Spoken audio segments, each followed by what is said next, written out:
Hello, Foreign Entanglements viewers. My name is Dr. Rob Farley of the Patterson School of Diplomacy and International Commerce. Joining us for the second time on Foreign Entanglements is Kelsey Atherton. How are you doing, Kelsey? I'm doing all right. Do you want to remind everybody of who you are and what you do? Sure. I write for Popular Science primarily about national security and defense technology. So, today, what we're going to talk about is St. Nicholas, Santa Claus, as he is known in some parts of the world. We're going to talk about the potential tactical, operational, and strategic implications of various approaches to the war on Christmas. And we're going to talk about the rise of the drones and what that means for St. Nick and for our understanding of Christmas. So let me start this off by thinking about Santa Claus from the perspective of national security. So what we have is this man. He has shadowy connections with the Caucasus, shadowy connections with Turkey, Greece, other areas in Southwest Asia, in Eastern Europe. He is in almost constant contact with a very large percentage of America's most vulnerable citizens. He has apparently limitless surveillance capabilities. He has the capacity to deliver with precision any number of different sorts of materials to whoever wants them, and in fact can apparently make up lists and deliver specifically what's on those lists. I guess what I really always wonder about this and why I think that the war on Christmas is long overdue is this man sounds like a profound national security threat. I mean, has there been any consideration, is there any concern on your part that this man may be connected with Mexican cartels, with a variety of different Middle Eastern terrorist organizations, with the Victor Bout arms trade network? I mean, that's really sort of the latter is the one that really concerns me, that he could be delivering these stockpiles of Soviet weapons to customers all over the world. He doesn't operate in cash, in kind only, which makes these transactions essentially untraceable. I don't know. Why haven't And I national think security professionals taken this seriously? I there's no good reason we haven't taken this seriously, especially given the great example we saw in the historical documents passed down to us from Narnia about the time when Santa went and deliberately armed child soldiers to overthrow the current regime. Like that was Santa's role, was a rogue arms supplier with regime change in mind. He's like Qatar, but for children against everything. And so you think that Santa could be using this whole let's make a list here to deliver weapons to various non-state actors around the world, especially child soldiers. I mean, this is a potential. This is something you think could be happening. It would be the peculiar nature of Santa's operation is that it would be very hard for him to arm anyone except child soldiers, but he could definitely arm every child, creating the largest army in history made entirely of child soldiers. And to my understanding, Santa Claus like literally takes these lists from children, lists of what children. We have no idea how these lists are created, and he then can deliver anything under the guise of these lists. Is there, to your knowledge, is there any custom control on Santa Claus's deliveries? Does it have to go through some sort of official border patrol or anything along those lines? The thing about the black market is it never really does. All the customs and everything is designed to stop that, but there's no custom checks on chimney deliveries. And the way he gathers his information, the NSA is jealous, and we know far, far more. We knew far more pre-Snowden than we ever did about what Santa does. Right, and I mean, let's also take this seriously too. I mean, people have talked a lot about the national security damage that Snowden may have wrought on U.S. intelligence capabilities. Now, earlier today, we saw a report that the NSA had, in fact, been tracking children's letters to Santa, which seems to me to be an entirely legitimate use of NSA surveillance power. Is this something we're going to lose because of Snowden? Is this another catastrophic intelligence failure that Snowden has brought upon the United States? Well, I think in this era where Snowden also left coal in Brazil's stocking, or not Brazil's, in Boeing's stocking Boeing by stocking, denying yes. them the Brazil deal for their FA-18s. I think we should just assume that much like Santa knows all and is responsible for this whole vast operation that takes place in one night, Snowden himself has poisoned the well of every single thing America does for 2013 and 2014 too. And there is no possible explanation other than Snowden for our failings.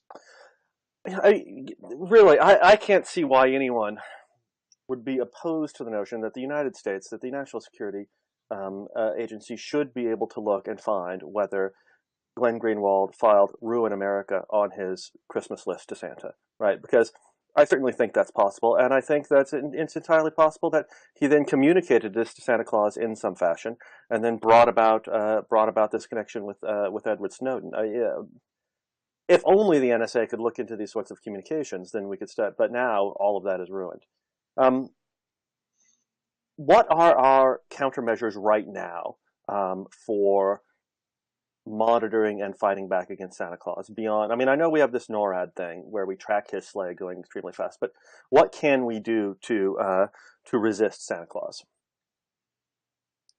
Well, the problem is that we already know he can pass through walls, and while chimneys are his preferred drop-off point, he's impervious to fire and doesn't strictly need them. So there's one approach for now, and there's one approach for the future. The future approach is that he moves faster than anything we currently have, but we're developing laser weapons. Mm-hmm. We are actually legitimately developing laser weapons, so when those are up to speed, NORAD could probably shoot Santa down with them. Mm-hmm. But until that happens, the only real way to thwart Santa as he travels about through the night is to cut out his supply chain, and that means crushing the spirit of every child in America. Well, that seems like a tall order. Do you think that we can really undertake that? You know, how would we go about doing that, do you think? It's frustrating because we're in the point where children's indefatigable optimism and hope for the future is actually a grave security threat. Now, like, security lines in the TSA manage to sap it for most holiday travelers, so I think if we expand that, if we adopt the TSA security line method for every single thing a child does in their life, we might get there. Here's my question, and I don't know if anybody's ever really brought this up. I mean, certainly we're all familiar with the most alarmist arguments about this, but do you think that Obamacare could be a first step to wrecking the spirit of America's children, which would then eliminate this threat that Santa poses to America? Well, we obviously have to start with the death panels. Right. Because when they find out that when they get their regular checkups, really, that's just a long, deliberate process of figuring out when they will die. Mm-hmm. And then we combine the death panels with the threat of vaccines, because kids hate vaccines. They hate shots, don't they? Yes, they do. They hate shots. Mm-hmm. They might like vaccines, but they really, really hate shots. And if we spread them out over a longer period of time, then children will just dread every moment and every interaction with an authority figure. Right. And then if we make all doctors have beards, they will no longer see beards as a sign of friendly jolliness. Mm-hmm. And I believe that actually is in Obamacare, that doctors are mandated to have beards. No, absolutely. It's a reverse of Peter the Great. Mm-hmm. It's trying to bring us back to older Russia. Mm-hmm. He's so far communist, he's old Slavic regime. Mm-hmm. You know, I think that we're really going to have to, it's going to be 15, 20, 25 years before we truly see all of the merit and the joy that Obamacare is going to crush, and what that's going to do for America, and how that's going to make this a better place. So, I mean, you seem skeptical of the potential for interceptor Santa Claus with traditional aircraft. Now, I know the Canadians have made an effort with their CF-18s, which apparently are completely inadequate to the task. As I understand it, the Russians have made more than an acceptable try with their MiG-31s, which travel Mach 2.83, which is only something like 1/16 as fast as Santa's sleigh flies. If you had to go toe to toe with Santa in a dogfight, what kind of aircraft would you try? Would you fly? Well, if I had to do it, I would really like to see. It's a tough choice right now. I think Lockheed announced the SR-72, Mm-hmm. and I would love to see the SR-72. I think it could do it. It's potentially armed. It would be firing, God, scramjet. It would fire like scramjet wave-riding missiles, and I think those might be fast enough if they come from a point of Mach 6 to launch. Mm-hmm. But the other way to do it, I think, would be the RQ-180, which we already know exists, Mm-hmm. which is better because Santa, while he travels at an insane speed, is limited on the physical constraints of deer and his own body. Right. And an RQ-180 doesn't have an onboard pilot. Mm-hmm. So I think the drone could actually chase him down better. Right, I mean, because if you think about it, Santa's certainly known for his speed, but nothing moving that fast can really be that maneuverable, right? It's simply against the laws of physics, right?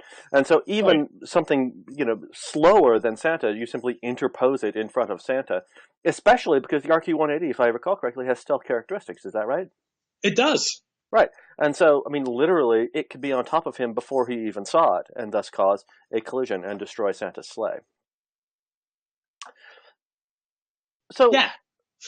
thinking of more sort of kinetic and preemptive measures, did you read the recent article in Mother Jones about how we would undertake a war on Christmas? What were your thoughts about that article? I don't think it went Edward Teller enough. Mm-hmm. I think it didn't realize that a war on Santa has to be a total war. Mm-hmm. There was a lot of talk about drones and special forces and encirclement and like how Russia has more relevant boats than we have boats. That's decades of Iraq and Afghanistan talking. That's not the relevant experience we need. Truly, to understand how we're going to counter Santa, we have to look into the heart of the Cold War, because the war in the North Pole will be the coldest war of all. It will be very cold indeed. And I think we have to realize that what we have, that Santa has yet to signal he possesses. Santa has no second strike capability. We don't even know if he has first strike capability.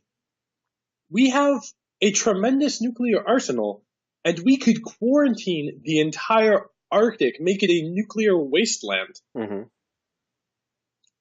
The article mentioned climate change is evaporating the poles and altering the shift there. Maybe Santa's had to move his base already, but we could make that all happen in an hour. Interesting. And we're getting rid of, I mean, we want to downsize our nuclear weapons anyway, and the Russians also want to downsize their nuclear, well, maybe not the Russians, but they say they do. Right. I mean, there's this happy coincidence of us wanting to get rid of our nuclear weapons and us needing to launch a preemptive war against Santa Claus. This seems to be fabulous. I foresee objections from environmentalists. Right? Is there a more environmentally friendly way of destroying Santa Claus, do you think? Well, the interesting one, and of course, the liberal Mother Jones ran with it, was the Mother Jones foresees it coming, the overthrow of Santa coming at the head of a proletarian elf revolution. Mm-hmm. But following that, communist states themselves don't really have a great environmental track record. Mm-hmm. So I'm not sure if in the long term the Arctic is really a salvageable, if there's any way to do that. We would really, in the words of Rumsfeld, it would take just one, well, to paraphrase him, to take one very well-placed candy cane, we would need a man on the inside. Or a woman. We have no idea what Miss Claus's ambitions are. But we could easily find somewhere in the power structure a person more suitable to our needs. Now, is there any truth, and I mean, I've seen some reports of this lately, is there any truth that there was recently a dramatic purge in the leadership of Santa's Politburo? I understand that one of his relations was literally dragged out of the winter celebration and then executed with a variety of poetic language. Have you heard anything about that?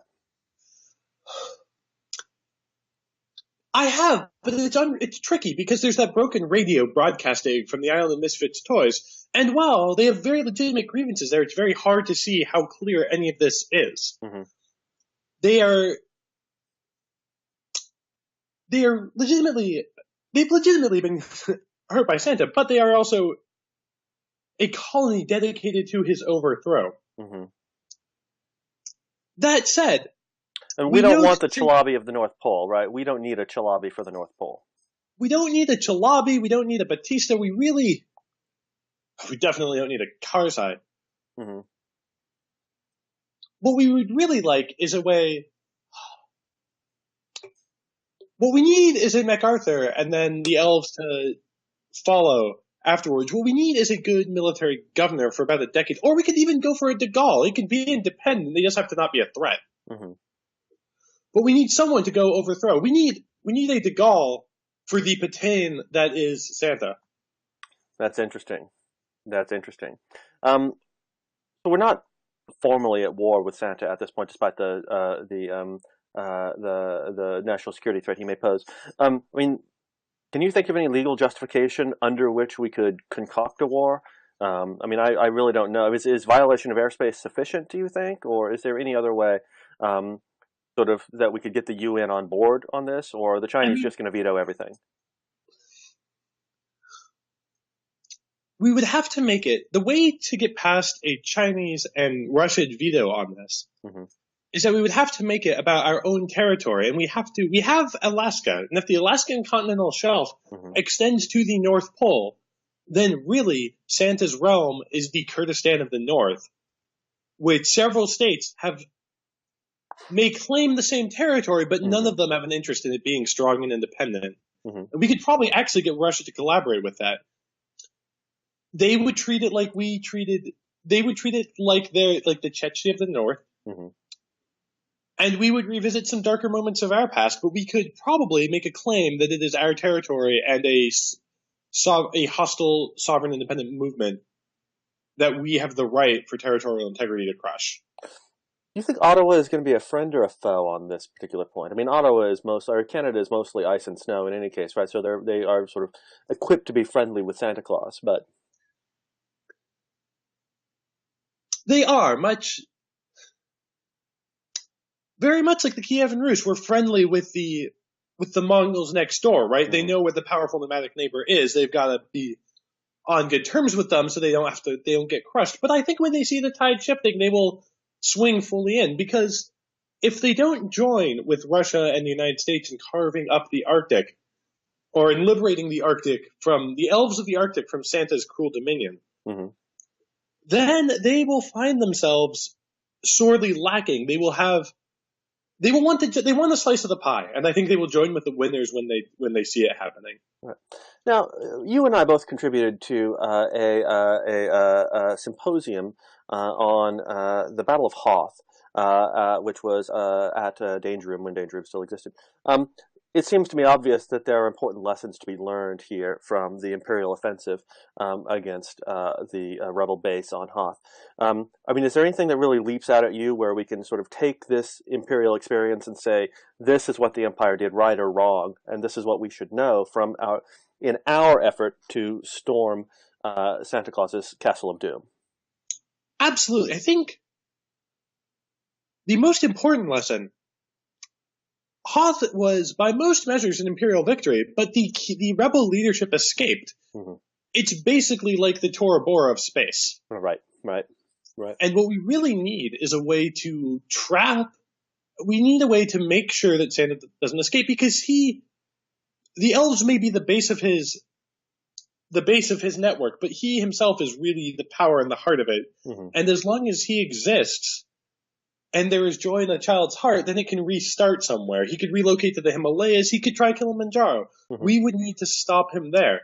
And I think the slow, plodding ground assault favored by Imperial forces in Hoth was the wrong way to go, and would be the wrong way to go for the North Pole. We would need better air coverage, definitely better air coverage, better preliminary bombardment. Right. Okay. I mean, I can certainly see that. I do wonder.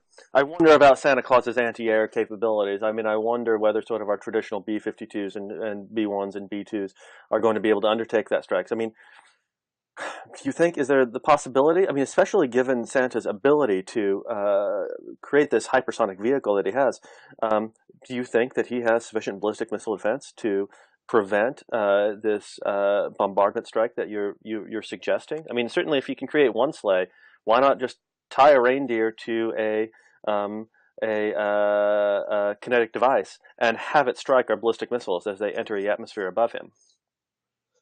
Well, true. As he could very well try the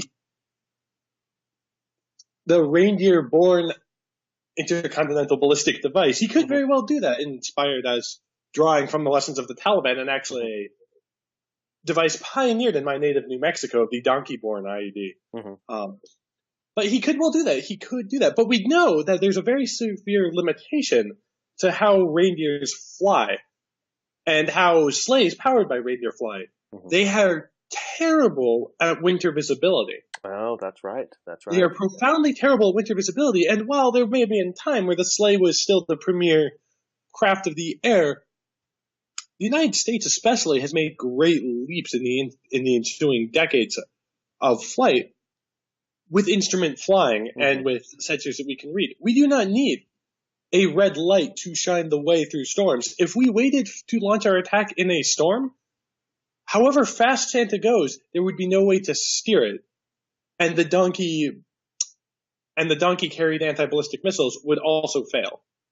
This is interesting. I mean, I hadn't thought about it in that context, right? But this is perhaps sort of the key vulnerability in um, Santa's intelligence approach, right? That I mean, he simply sort of, and his human intelligence is obviously fantastic, and I obviously think that any attack we consider against Santa is going to have to be planned by people who have no children. I mean, that seems to be obvious. I mean, you don't No, absolutely. you want to be careful if they're going, to a mall because they might run into one of Santa's operatives there, or they might be trying to communicate with Santa's operatives, and so the planning for this operation has to be tight, has to be extremely careful.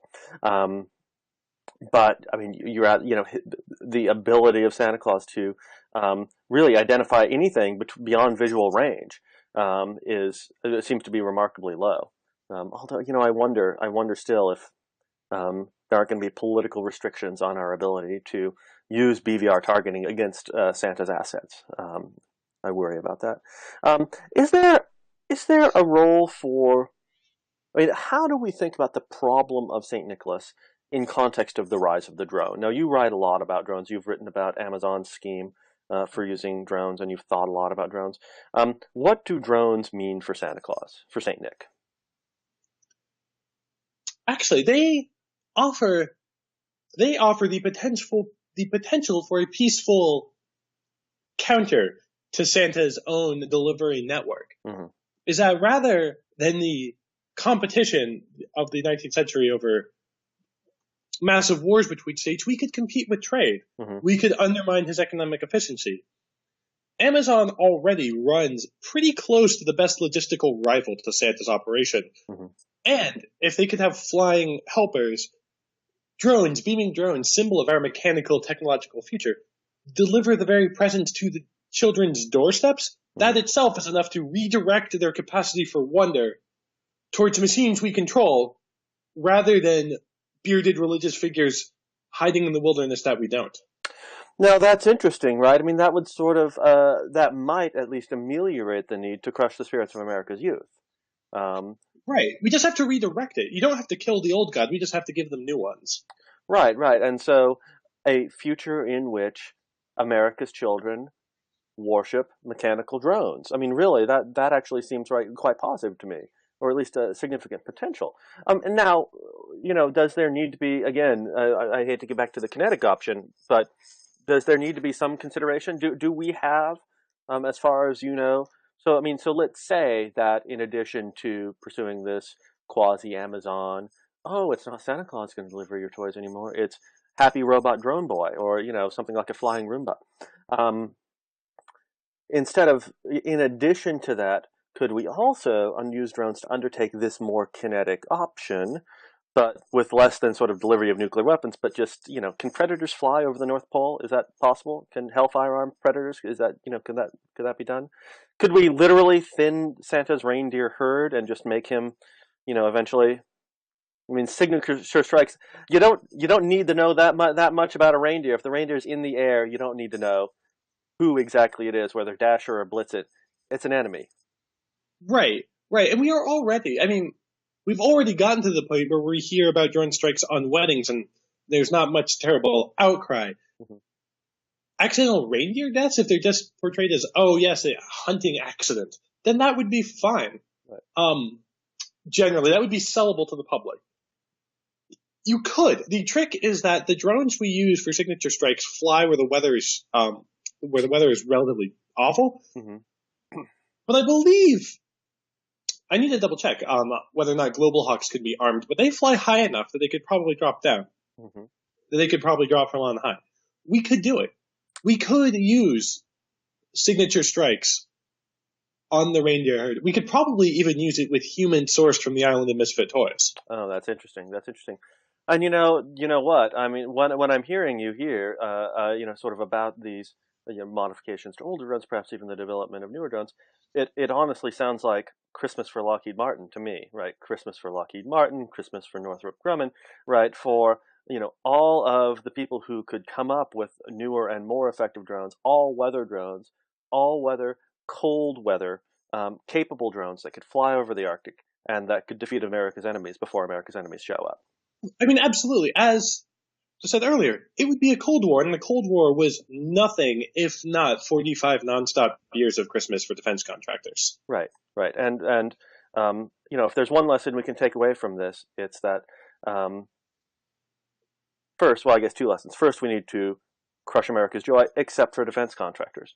And that this war on Christmas, which has to be, I think we've developed here as a sort of an overarching national security approach, right? Identification, domestic strategy, international strategy, negotiation, diplomatic strategy with the Russians and the Canadians, kinetic strategy with drones and nuclear weapons. This overarching strategy here, which sort of ruins Christmas for most Americans, but makes the defense contractors happy, is really the only way to go. And I would also like to point out my Northrop Grumman poster right here, which I got for no particularly good reason, but it looks cool, doesn't it?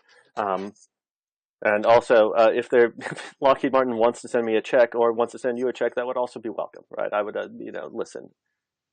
Clearly. I mean, if they want to send me a check by drone, that would be fine. You could probably, two of those Amazon droids could probably carry one of those like comically large checks. Oh my goodness, yes. It'd absolutely do it. Absolutely do it. It could even be shaped like the deck of an aircraft carrier. Wow, I hadn't even thought about that, but that's hilarious. For sheer novelty value. But you mentioned that there will be a narrow segment who thrives in this environment and really comes out on top. And that reminds me of the other often neglected World War, which is much like in World War Z, where the vast majority of the world had to be sacrificed while militarized enclaves defended and then built out to reclaim it. Much the World War Santa would be the same. Right. Sacrifices have to be made. And if it's just children's joy rather than people turned into zombies, really, I'll take that trait. Right. It's a much happier war. Right. Exactly. All right. Well, I mean, I think we have worked through the major strategic issues here, and even some of the tactical and operational issues. The part of the point of this is selling this to Washington and also eventually to Moscow and Ottawa and the other relevant actors. But you have to start somewhere. You have to with an outlandish concept. You have to start in one place, especially when you got to drag people to understand the national security threat posed by this chubby man from the north who delivers stuff to all of our houses. Well, and if anyone can sell it, it would be the same people who convinced three major parts of the American armed forces that they needed the same plane, but built three different ways. Right. Built three different ways and, quadruple the price. That's exactly, yeah.